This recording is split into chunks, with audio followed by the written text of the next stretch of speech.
दोस्तों, आज हम बताएंगे आपको दुनिया के 10 सबसे बदनाम देश। सोमालिया। अमेरिकी रिपोर्ट में सोमालिया ह्यूमन ट्रैफिकिंग के मामले में लगातार 14 साल से सबसे ऊपर बना हुआ है। सिविल वॉर, नेचुरल डिजास्टर, नरसंहार, भूख, भीषण गरीबी जैसे कारणों के चलते कोई आश्चर्य नहीं है कि यहाँ बहुत सारे लोग खुद ही ह्यूमन ट्रैफिकिंग के चंगुल में आ जाते हैं।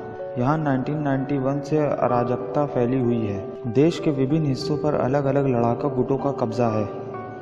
यहाँ हालात इतने खराब हैं कि बहुत सारे मामलों में पेरेंट्स अपने बच्चों को ट्रैफिकर्स को सौंपने पर मजबूर हो जाते हैं।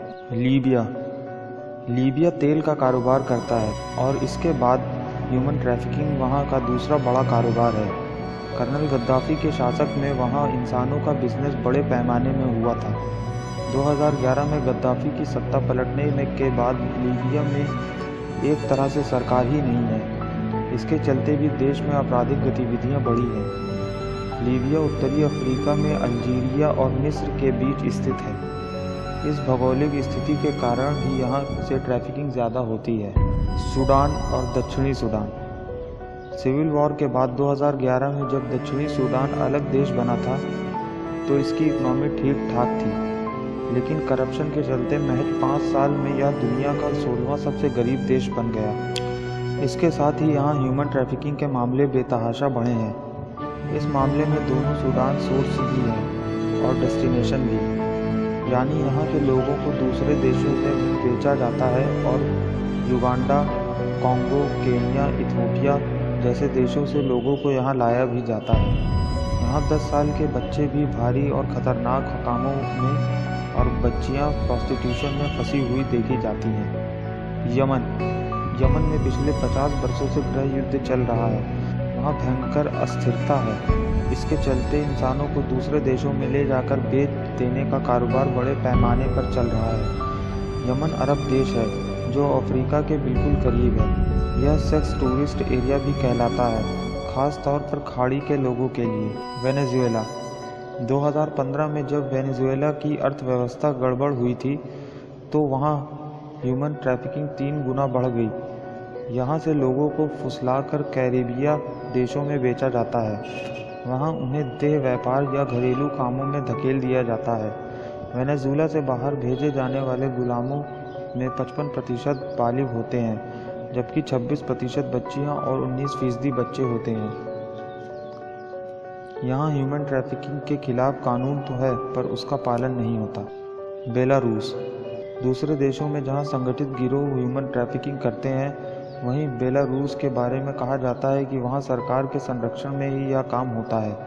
रूस, यूक्रेन, लिथुआनिया और लातविया से घिरे इस देश में सरकारी नियम है कि अगर आप बेरोजगार हैं तो आपको सरकार को फीस देनी होगी या फिर मुफ्त में कम्युनिटी वर्क करना पड़ेगा। यह एक तरह से बंधुआ मजदूर ही है। यहाँ शराबी और ड्रग एडिक्टिव 1 से 1.5 साल के लिए मेडिकल लेबर सेंटर में बंद किए जा सकते हैं।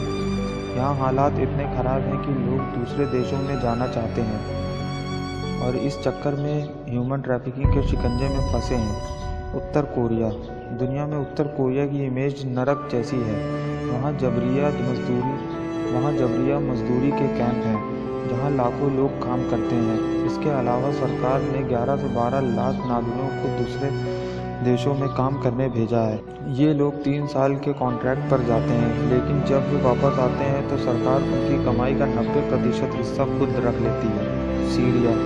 अस्थिर देशों में ह्यूमन ट्रैफिकिंग ज़्यादा होती है। सीरिया में मार्च 2011 से गृह युद्ध चल रहा है। लोग अपनी जान बचाकर भाग रहे हैं।